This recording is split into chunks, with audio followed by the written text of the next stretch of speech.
आप तो एजेंसियों के साथ चुनाव लड़ रहे हैं, क्या आपने कभी 35 करोड़ रुपए एक साथ देखा है? किस तरह से बैकवर्ड फॉरवर्ड का एक खेल खेला जाता है। जातिवाद का जहर घोलने में आपके बीजेपी के भी जो जिनको टिकट मिला हो या ना मिला हो वो लोग भी शामिल है क्या? जब सत्ता भी मिलेगा तो यही धंधा ये लोग करेंगे। अब किसकी बारी? ईडी अब किसको, किस मंत्री, किस विधायक, किस अधिकारी जबरदस्ती बीजेपी मैंने आप लोगों ने उनको जेल में डलवा दिया। तो आपको पत्र तो नोट के ढेर में मिल रहे हैं। चूँकि वास्तव में अगर आप कहें कि जेएमएम के असली उत्तराधिकारी तो वही थी। नमस्कार, न्यूज़ 11 भारत में आपका स्वागत है।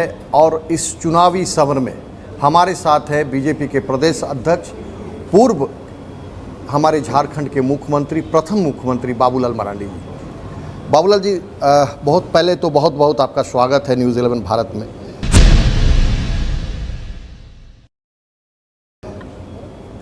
पहला मेरा सवाल ये है कि जिस तरह से आप जितोड़ मेहनत कर रहे हैं, उसके बाद जो पहला चरण का चुनाव, झारखंड का पहला चरण का चुनाव समाप्त हो चुका है, आपकी क्या राय है?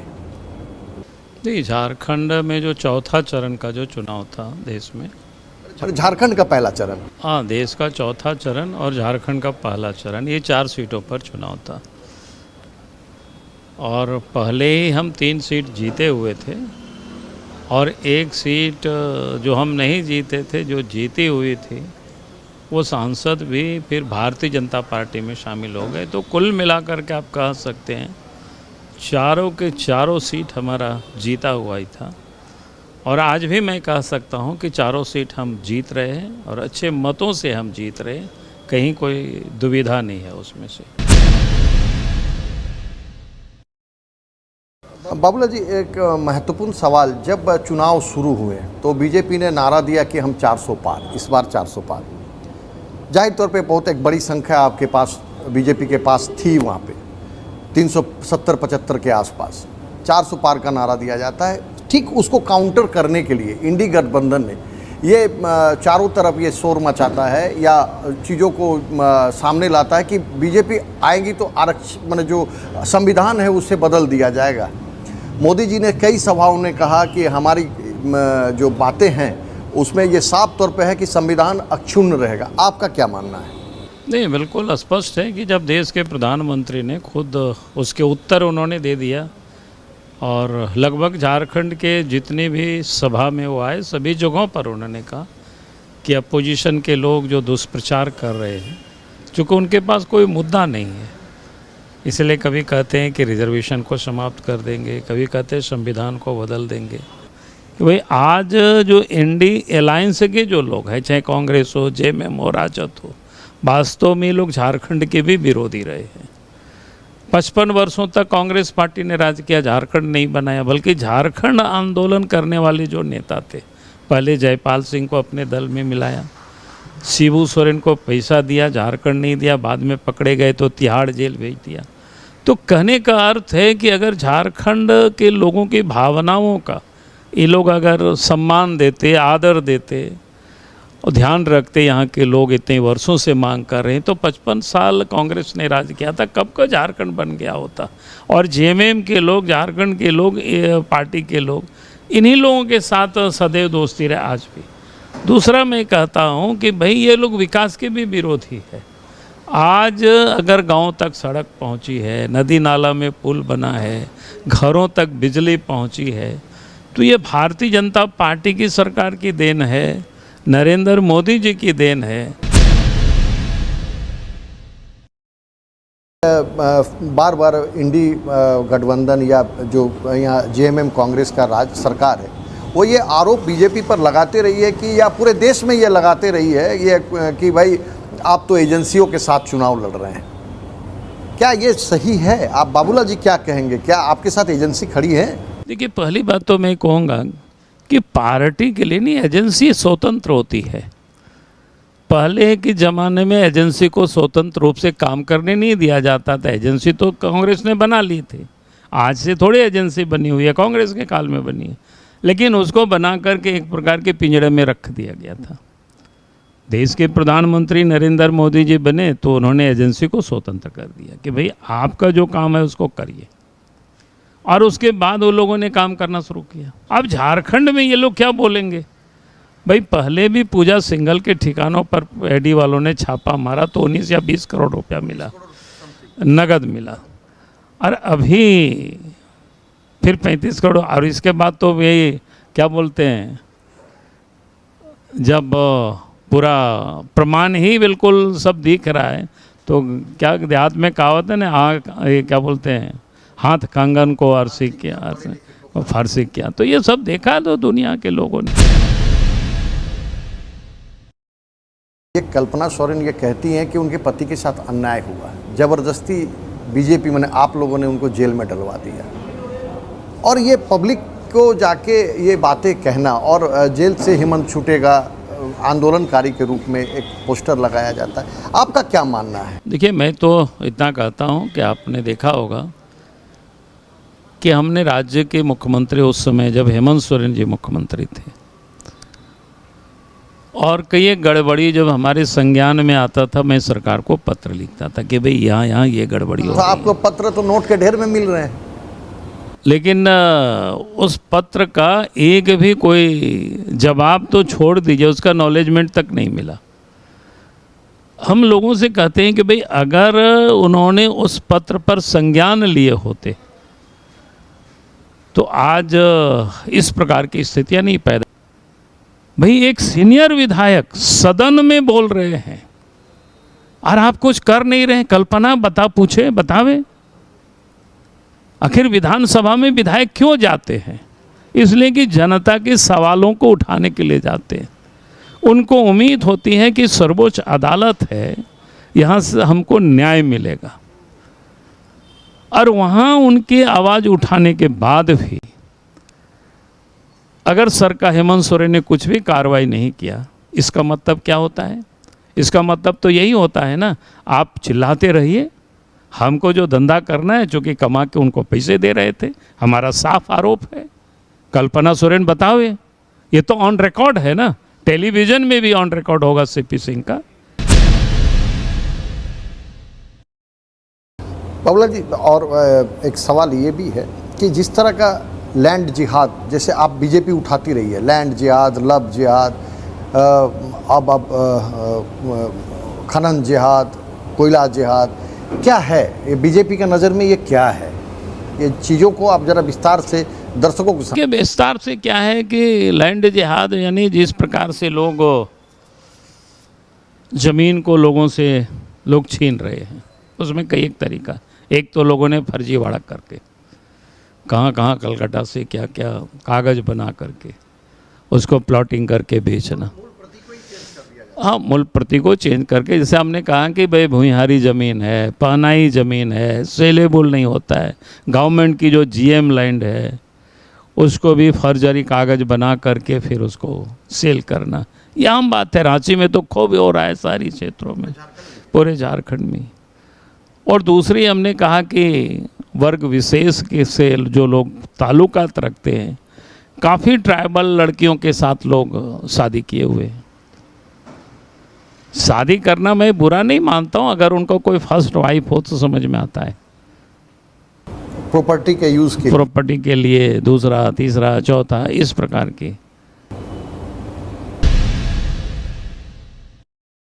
ये बताइए कि जिस तरह से मोदी जी या अमित शाह जी रोड शो किए, मोदी जी का 3-3 सभाएं हो चुकी हैं, कितना बाबूलाल मरांडी जी को कितना लड़ने में मदद मिल रहा है? क्योंकि बाबूलाल मरांडी इस बार गली गली जाके, मैं रोज़ सवेरे आपसे जब भी मैं देखता हूँ आपकी हेलीकॉप्टर टेक ऑफ होती है, कितना मदद मिल रहा है मोदी जी के सभाओं के बाद? क्या पुल आउट है, लोग क्या चाहते हैं, और लोग जब उनको सुन के निकलते हैं तो उनका रिएक्शन क्या होता है? आम जनों तक कैसे बातें पहुंच रही है मोदी जी की? देखिए, उनके रिएक्शन तो आप सब लोग बढ़िया से कर सकते हैं। मैं तो कहूँगा कि मोदी जी के आने से एक प्रकार से कार्यकर्ता और समर्थकों में एक नए उत्साह का संचार होता है, चूँकि हर कोई चाहता है कि अपने देश के नेता के साथ हम नज़दीक से उनको सुने भी, नज़दीक से उनको हम देखे भी। जातिवाद का जहर घोलने में आपके बीजेपी के भी जो जिनको टिकट मिला हो या ना मिला हो वो लोग भी शामिल है क्या? आप प्रदेश अध्यक्ष हैं, आप कुछ कार्रवाई करेंगे या कुछ मैं विधायक? ये नहीं कह सकता हूँ कि हमारे लोग शामिल है। ठीक है, कुछ लोग जब कोई दूसरा व्यक्ति इस प्रकार की बात बोलते हैं तो कहीं कहीं प्रति उत्तर में इस प्रकार के भाव आ जाता होगा, लेकिन चूंकि हमारी पार्टी जहाँ कहीं भी संज्ञान में आता है तो हम लोग सख्त हिदायत देते हैं कि भाई हमें इस शॉर्टकट रास्ता में नहीं जाना है। चलिए थोड़ा गांडे पे बात कर लेते हैं बाबूलाल जी। चूँकि संथाल जब हम गिरिडीह पार करते हैं तो आपका कर्म भूमि माना जाता है। गांडे का रिजल्ट अब क्या देख रहे हैं? चूँकि कल्पना सोरेन को एंट्री कराया गया है और उनको एक लॉन्चिंग पैड मिला है। जाहिर तौर पे किसी की पार्टी की हैं, महिला हैं, लॉन्चिंग पैड मिला है, एज है उनके पास, एक काम का तो हम नहीं कह सकते चूँकि काम उनका देखा नहीं, लेकिन उनका क्रेज़ मार्केट में बढ़ता जा रहा है। कैसे रोकेंगे आप लोगों को? देखिए, रोकने की बातें नहीं है भाई, वहाँ भारतीय जनता पार्टी का एक आधार है। ठीक है, हम पिछले बार चुनाव हार गए थे लेकिन मामूली वोटों से हम हारे थे, और मैं कह सकता हूँ कि आज की तारीख में भारतीय जनता पार्टी कोडरमा लोकसभा में भी मजबूत है और कोडरमा लोकसभा के अंतर्गत ही गांडे विधानसभा भी आता है, वहाँ भी हम मजबूत हैं। और मैं दावे के साथ कह सकता हूँ कि इस बार के चुनाव गांडे विधानसभा का उपचुनाव भी कोडरमा लोकसभा के साथ भारतीय जनता पार्टी जीतेगी। बाबूलाल जी, चलते हैं थोड़ा धनबाद। क्योंकि धनबाद में शुरू से आप भी इस मुद्दा को उठाते रहे हैं कि करीबन लाखों करोड़ों रुपए का, मैंने 125-50 हज़ार करोड़ रुपया का वहाँ पर कोयले की चोरी हुई है। ढुल्लू जी ने ये कई बार इस विषय को उठाया, कई मंचों पे उठाया, विधानसभा में उठाया, कई बार धरना प्रदर्शन किए, आपने भी कई बार किया। इसको लेकर आप कितना सजग हैं? आगे इस पर अभी भी जो खबर आ रही है कि वहाँ पर फिर से कोयला चोरी स्टार्ट हो गई है, कारण क्या है? इसकी उत्पत्ति क्यों है? देखिए, मैं कहूँगा कि अगर राज्य सरकार का काम होता है कि सब कानून व्यवस्था को ठीक रखना, लेकिन राज्य सरकार ही अगर इस प्रकार की गड़बड़ करने वालों को अगर प्रोटेक्शन देते हैं, क्यों डीआईजी बन के संजीव कुमार को तो रख दिया गया धनबाद में एसएसपी के पद में ही। तो मैं वही कह रहा था कि हर कोई जानता है, तो जहाँ इतनी गड़बड़ी होगी, लेकिन मैं एक बात ज़रूर कहूँगा कि भाई, जैसे कि देश के प्रधानमंत्री बार बार हर मंच से कहता है, जिन लोगों ने भी लूटा है उसको पाए पाए हम निकालेंगे, वसूल करेंगे। तो इसलिए मैं समझता हूँ कि जो लोग आज लूट रहे हैं वो ये मुगलते में नहीं रहे कि हमने लूट लिया है तो बड़ी वीर हैं, तो जब पकड़े जाएंगे तो सब निकाला जाएगा। सीता सोरेन को जो आपने लाया है उसमें कितना एडवांटेज बीजेपी को मिलेगी?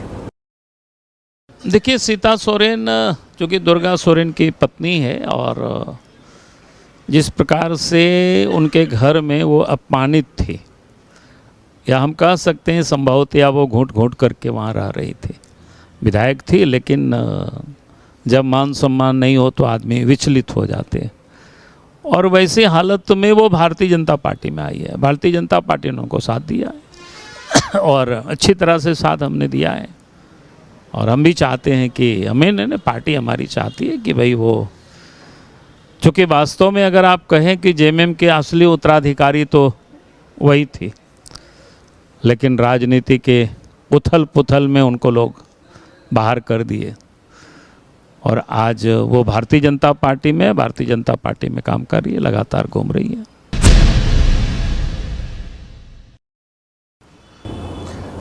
बाबूलाल जी, चंपई सोरेन जी के बारे में बार बार ये बातें मार्केट में आ रही है कि अगर कल्पना सोरेन जीत जाती हैं तो उन्हें रिप्लेस कर दिया जाएगा, मुख्यमंत्री से हटा दिया जाएगा।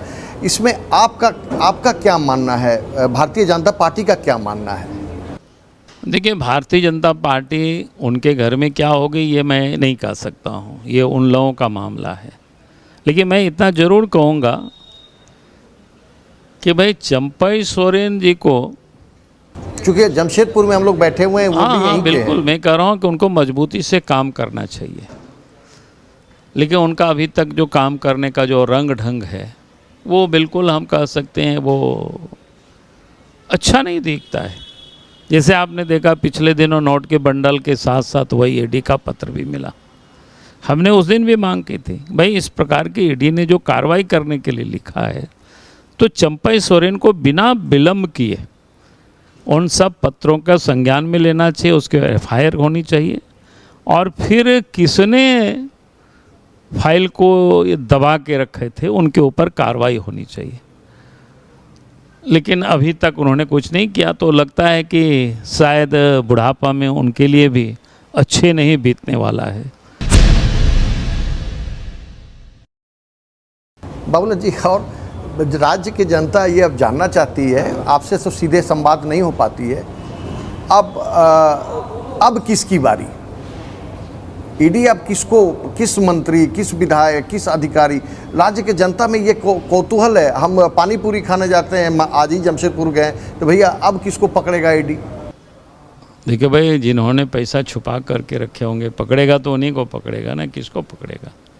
बाकी ईडी किसको करेगा? ईडी के कोई हम प्रवक्ता तो नहीं, ईडी से मेरा कोई संबंध भी नहीं है, लेकिन मैं मानता हूँ कि चोर सिपाही उन्हीं के घर जाएंगे पकड़ने के लिए, जो दागी होंगे, जिन्होंने चोरी किया होगा, तो उन्हीं के यहाँ जाएंगे।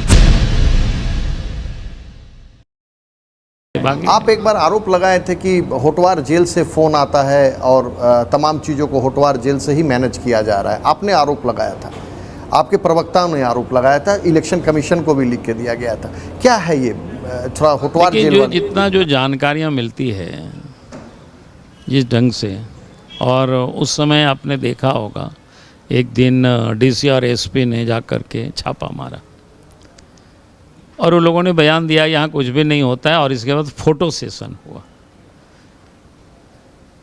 तो उसको देख करके लगा कि भाई ये तो प्रायोजित था। आजसू का भी एक गिरिडीह लोकसभा में आजसू भी प्रत्याशी हैं चंद्र प्रकाश चौधरी जी। कितनी समन्वय बन पाई है आपके और आजसू के अंदर? देखिए, समन्वय बना है और थोड़ा बहुत स्वाभाविक है कि जब आजसू के प्रत्याशी है तो हमारे कार्यकर्ताओं की होती है कि भाई हमको नहीं पूछा। ये चुनाव के समय होते रहता है, पार्टी के अंदर में भी चलते रहता है हमारे कार्यकर्ताओं के साथ, कोई नई बात नहीं है। लेकिन मैं कहूँगा कि Giridih Lok Sabha seat Bharatiya Janata party AJSU party गठबंधन के उम्मीदवार हैं आजसू के, तो आराम से वो सीट हम जीतेंगे। दो सवाल हमारा और है। एक गोड्डा सीट, एक तरफ निशिकांत जी हैं, एक तरफ प्रदीप यादव है। प्रदीप यादव के रणनीति को आप ज़्यादा जानते हैं क्योंकि प्रदीप यादव आपके साथ भी थे, तो वो चुनाव कितना महत्वपूर्ण होगा? देखिए, चुनाव तो हर लोकसभा के चुनाव महत्वपूर्ण है। जहाँ तक गोड्डा में कहा तो प्रदीप यादव पिछले बार भी लड़े थे चुनाव, हमें नहीं लड़ाया था कोई, ऐसा नहीं है कि हाँ आप ही लड़ाए, ठीक है ना। लेकिन पिछले बार भी वो गठबंधन के प्रत्याशी थे, लेकिन परिणाम सबके सामने है। इस बार भी उसी गठबंधन के वो प्रत्याशी हैं, लेकिन बाबूलाल जी कहीं और है। तो उस मैं कह रहा नहीं हम कहीं और हैं, तो इसलिए परिणाम वही होगा जो 2014 में परिणाम आया था, बल्कि उससे बेहतर होगा इस बार। एक सवाल ये है कि धनबाद सीट हॉट सीट हो चुका है, चाहे वो जातिगत मामले में हो, धनबल के मामले में हो, जनबल के मामले में हो। आपका बीजेपी प्रत्याशी को आप कहाँ पाते हैं? आपको और क्या क्या करना पड़ सकता है धनबाद में? नहीं, करना क्या है कि हम लोगों ने प्रत्याशी को कहा कि आप खूब घूमो, जनता के बीच आओ, सब लोगों से मिलो। नहीं, डांटे नहीं, हम लोगों ने कहा कि सबसे मिलो, सबसे जाना बस, और मेहनत करो, कोई चिंता की बात नहीं है। वहाँ पे जो पीएन सिंह जी थे वो थोड़ा नाराज चल रहे थे, राज सिन्हा जी थोड़ा नाराज चल रहे थे, कोई संदेश है? मैं नहीं समझता हूँ। कैसा होता है कि जब एक तो वो सांसद थे तो स्वाभाविक है उनकी इच्छा रही है, तो थोड़ा सा होता है, कोई मैंने नया कुछ ऐसी बातें हैं, ऐसा कुछ नहीं है। राज सिन्हा चुनाव लड़ना चाह रहे थे, नहीं मिला तो थोड़ा बहुत मन में था, लेकिन अब समय के साथ वो धीरे धीरे सब ठीक हो जाता है। 14 सीटों में 12 सीट बीजेपी के पास थी। बाबूलाल जी आने के बाद कितने और प्लस होंगे, कितने वोट के मार्जिन बढ़ेंगे?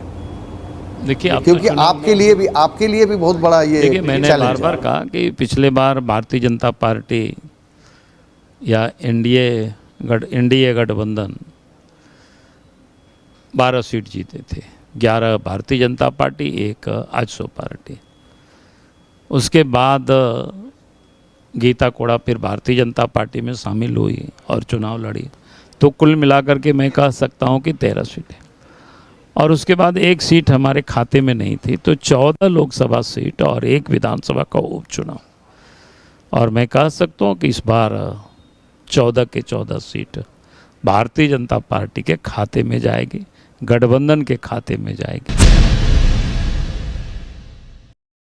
एक अंतिम सवाल आपसे ले लेते हैं। राहुल गांधी जी आए थे, उन्होंने कहा, चूंकि आप ट्राइबल लीडर हैं इसीलिए मैं पूछ रहा हूँ, कि मैं ट्राइबल महिलाओं को खटाखट फटाफट करके 1 लाख महिलाओं को मैं लाखपति बनाना चाहता हूँ। कितना सच्चाई है इस बात में? देखिए, मैं एक बात कहूँगा भाई, आज कई एक राज्यों में जहाँ कांग्रेस की सरकार है, वहाँ कर क्या रहे हैं ये?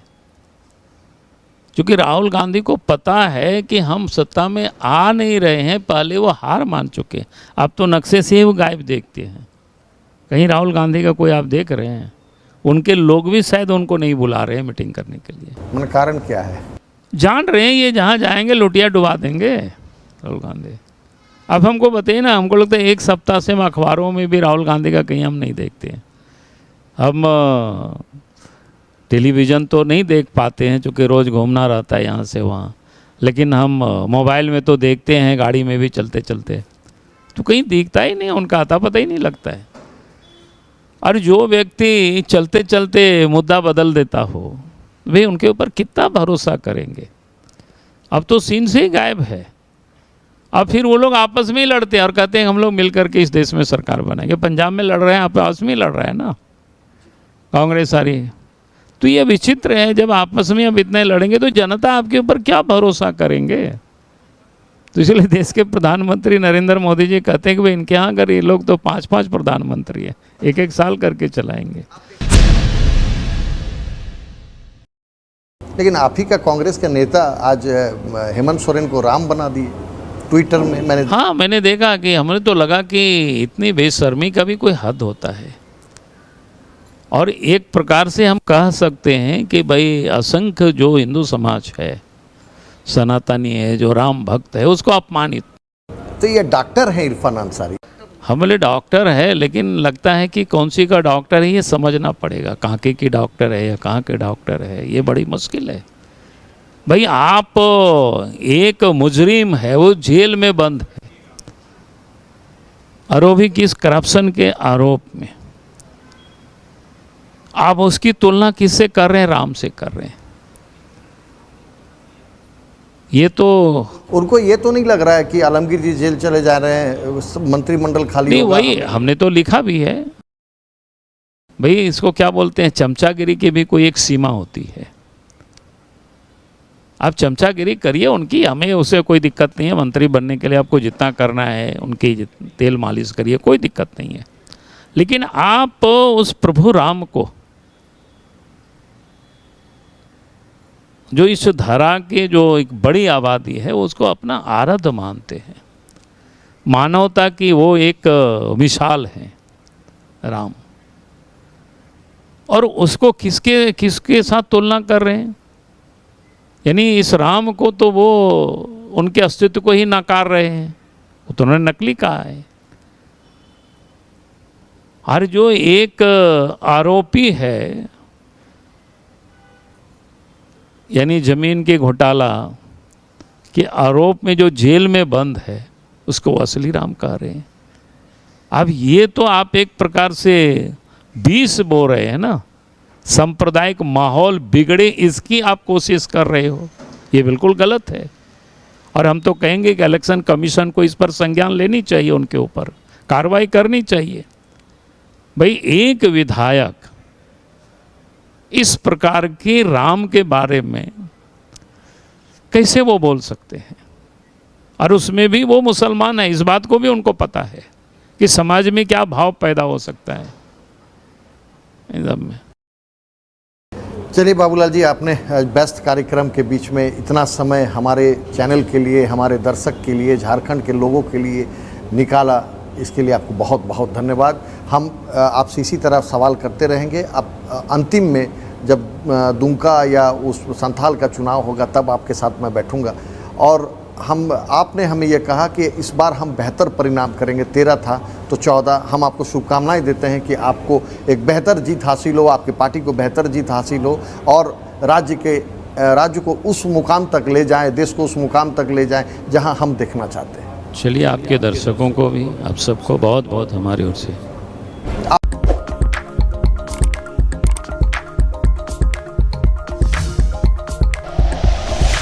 Like and share videos, subscribe करें हमारा चैनल और प्रेस करें बेल आइकॉन। न्यूज़ 11 भारत, सच है तो दिखेगा।